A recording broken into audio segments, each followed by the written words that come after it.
Hello friends, मैं वत्सली Abdul learning के YouTube channel में आपका हार्दिक स्वागत करती हूँ। तो हम मैगजीन ऑफ टीचिंग के टॉपिक कर रहे थे, तो आज हम उन सबको मिलाते हुए थोड़ा सा उनका रिवीजन करेंगे कि क्या क्या हमने पढ़े और एक दो टॉपिक रह गए उनके बारे में डिस्कशन करके मैगजीन ऑफ टीचिंग को फिनिश करते हैं। तो चलिए स्टार्ट करते हैं बिना टाइम वेस्ट करें। मैगजीन ऑफ टीचिंग फिर से वही चीज, शिक्षण के प्रमुख सूत्र।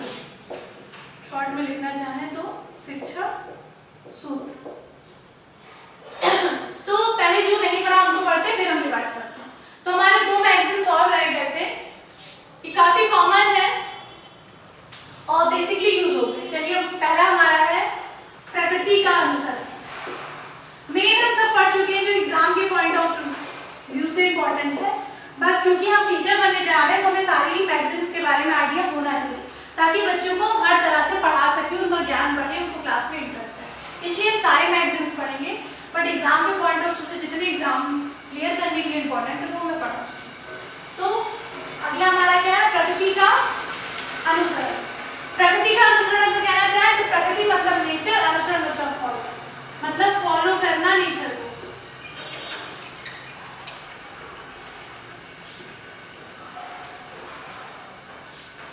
Follow to nature. अब नाम से ही पता चल रहा है नेचर को फॉलो करना क्या मतलब हो गया, मतलब इससे सबसे ही क्लियर हो रहा है कि हम जो बच्चे की प्रारंभिक शिक्षा होती है उसको हमें नेचर से कनेक्ट करके पढ़ाना चाहिए।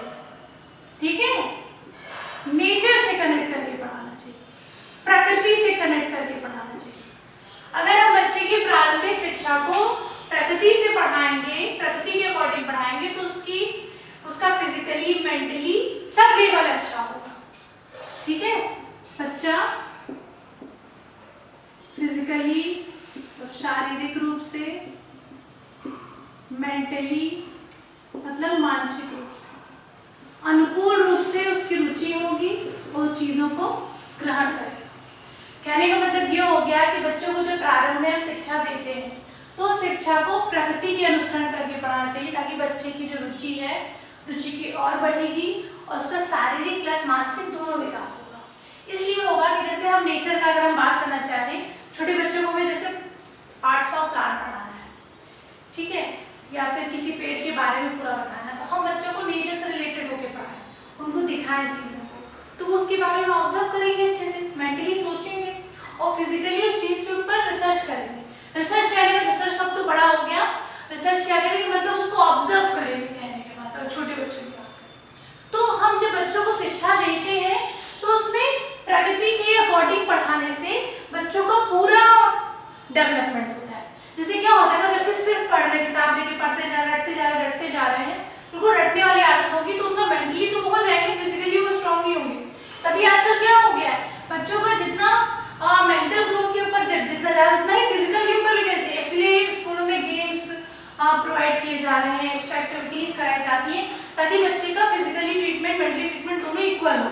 इसलिए बच्चों को हमें एजुकेशन शुरुआत से ही नेचर के अकॉर्डिंग प्रोवाइड करनी चाहिए। ठीक है, ये बेसिक इतना इंपॉर्टेंट, मतलब इतना डिफिकल्ट नहीं है।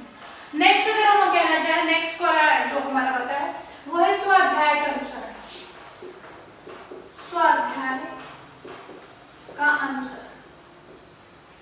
स्वाध्याय कहने का मतलब हो गया सेल्फ स्टडी। सेल्फ स्टडी पे फोकस करना चाहिए। सेल्फ स्टडी जरूरी होती है क्योंकि बच्चा जितना भी ज्ञान मतलब पाता है, स्वाध्याय द्वारा अर्जित ज्ञान छात्र की एक तरह की जमा पूंजी होती है।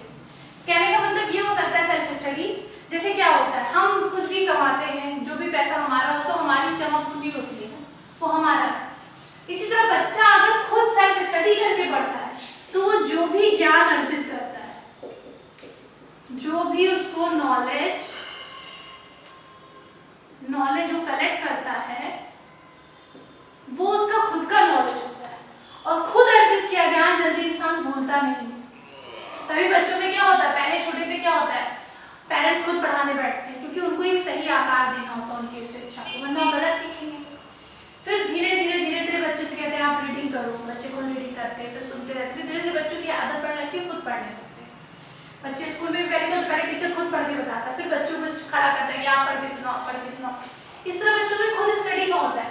बच्चों को होमवर्क क्यों दिया जाता है कि बच्चे खुद, आजकल देखिए हॉलीडे होमवर्क का फैशन चला हुआ है, प्रोजेक्ट का है, ये सब इसीलिए हो रहा है ताकि बच्चे खुद कहना, बच्चों को कोई प्रोजेक्ट दे देंगे कि पर्यावरण से संबंधित प्रोजेक्ट कोई बना के आओ, तो बच्चा क्या करेगा, खुद स्टडी करेगा ना, पर्यावरण में जाएगा, चीजें देखेगा, माहौल देखेगा, वो खुद स्टडी करके लिखेगा, तो उसको ज्यादा ज्ञान होगा। फिर उसके बाद आप उससे रिलेटेड उसमें थोड़ी बहुत चीजें जो गलत है या अनिश्चित ज्ञान मिला, पूरा नहीं मिला, आप उसको सही कर सकते हैं। लेकिन सेल्फ स्टडी का ज्ञान बच्चों को होना चाहिए, इससे वो चीजों को ज्यादा अच्छे से मेमोराइज कर सकते हैं। तो बच्चों को शुरू से ही सेल्फ स्टडी की ओर प्रेरित करना चाहिए, मगर ये मतलब नहीं कि बिल्कुल छोड़ दो, ऑब्जर्व करना चाहिए ताकि कुछ गलत ना सीखे। तो ये दो विधि और बची थी जिनके बारे में हमने पढ़ लिया, एक प्रकृति के अकॉर्डिंग, एक सेल्फ स्टडी। ये दो भी बहुत इंपॉर्टेंट है बच्चों की स्टडी के लिए, इनको जानना भी बहुत जरूरी है। अब हम थोड़ा सा रिवाइज कर लेते हैं जितने मैगजीन ऑफ टीचिंग हमने पढ़ी, ताकि कोई कंफ्यूजन हो, क्योंकि काफी पार्ट होते हैं। तो सबसे पहले हमने क्या पढ़ी थी, हमने टोटल पढ़ी कितनी है मैगजीन ऑफ टीचिंग, पहले ये हम देख लेते हैं, 9, 10, 11 और ये 12, ये हमने टोटल 13 पढ़ी है। तो जिसमें कि हमने सबसे पहले क्या पढ़ी, simple to complex. Simple to complex मतलब किसी भी चीज को पहले सिंपल रूप में बताओ, सरल रूप में बताओ, फिर उसकी कठिनता की ओर जाओ। मैं नॉर्मल आपको बताते जा रही हूँ, बाकी आपको एक्सप्लेन जानना हो तो आप मेरे प्रीवियस वीडियो देख लीजिएगा। तो सिंपल टू कॉम्प्लेक्स मतलब पहले चीजों को हम सिंपल रूप में बताएं, फिर डिफिकल्ट। तो आपको भी बात पता है कि कोई चीज सीधे कठिन मिलती है तो समझने में कठिनाई होती है, तो पहले चीजों को सिंपल, उसके इजी लैंग्वेज में बताइए, फिर उसकी कठिनाई की ओर जाइए। पहले बच्चों को पिक्चर दिखा करके इजीली बताइए, फिर उसके ऊपर वर्ड बनाइए। इस तरह होता है ना, जो सिंपल नोन टू नो, पहले बच्चा जो जानता है उसके बारे में नॉलेज, फिर उस जानने वाली चीज से जो वो नहीं जानता फिर वहां तक जाए। अगर आप सीधे वो नहीं जानता पढ़ाएंगे तो उसको इंटरेस्ट नहीं आएगा। और पढ़ाने के लिए सबसे ज्यादा जरूरी है कि बच्चे की क्लास में रुचि होनी चाहिए। अगर रुचि नहीं होगी तो बच्चा थोड़ी देर बाद चीजें भूलने लगेगा, स्किप कर देगा, क्लास नहीं करेगा, कुछ भी कर सकता है। इसलिए नो, पहले जो जानता है, फिर माइक्रो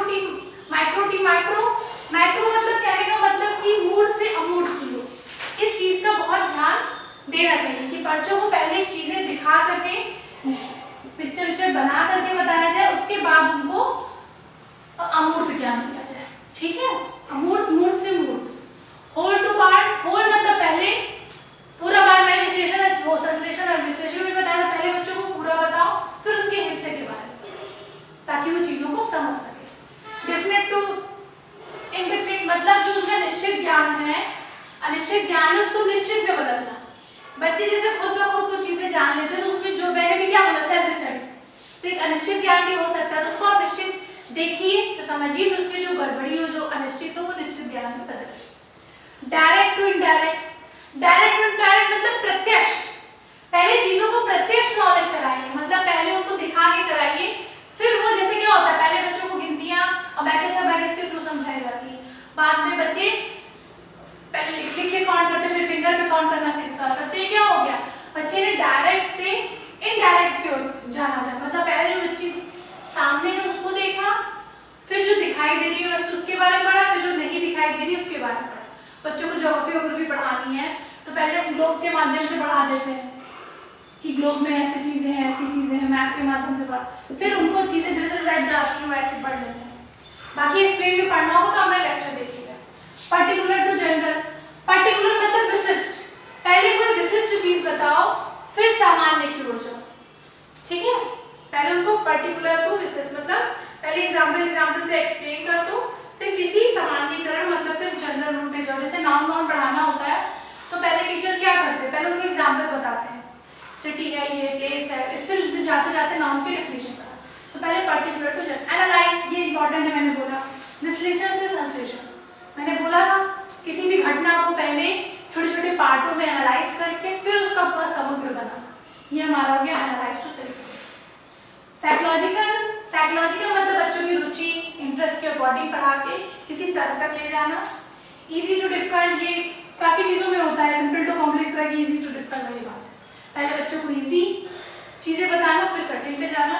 एम्पिरिकल टू रेशनल, ये भी एक तरह का साइकोलॉजिकल की तरह ही होता है कि अनुभव यहाँ पर हो जाता है, यहाँ पे मनोविज्ञान, तो जो अनुभव है उस अनुभव का हम तर्क की ओर प्रयोग करें।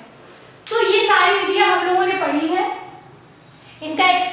पढ़ना होगा तो आप वीडियो देख लीजिएगा मेरी पुरानी, तो उनसे आपको उनका एक्सप्लेन मिल जाएगा, लेकिन मैंने आपको नॉर्मल रिवाइज करा दिया कि ये सारी विधियां है। इसके बाद हमारा आता है नेचर के बारे में। बच्चों को पहले उनके प्रकृति के नियम से पढ़ाते हुए करना चाहिए ताकि उनका सामूहिक विकास हो, और फिर सेल्फ स्टडी की उन्हें प्रोग्रेस करना चाहिए। जब बच्चा सेल्फ स्टडी की ओर प्रोग्रेस करता है तो उसका ज्ञान और बढ़ता है, वो खुद ब खुद चीज़ें सीखता है। तो हमने अब तक सारे मैगजीन्स ऑफ टीचिंग के बारे में पढ़ा। अब इन जिन मैगजीन ऑफ टीचिंग को समझने में कोई समस्या होगी, कुछ होगा, तो आप मुझे कमेंट करिएगा, उसको मैं आपको और अच्छे से समझाऊंगी। और किस तरह के क्वेश्चंस आते हैं वो हम आपसे बाद में डिस्कस करेंगे। ओके।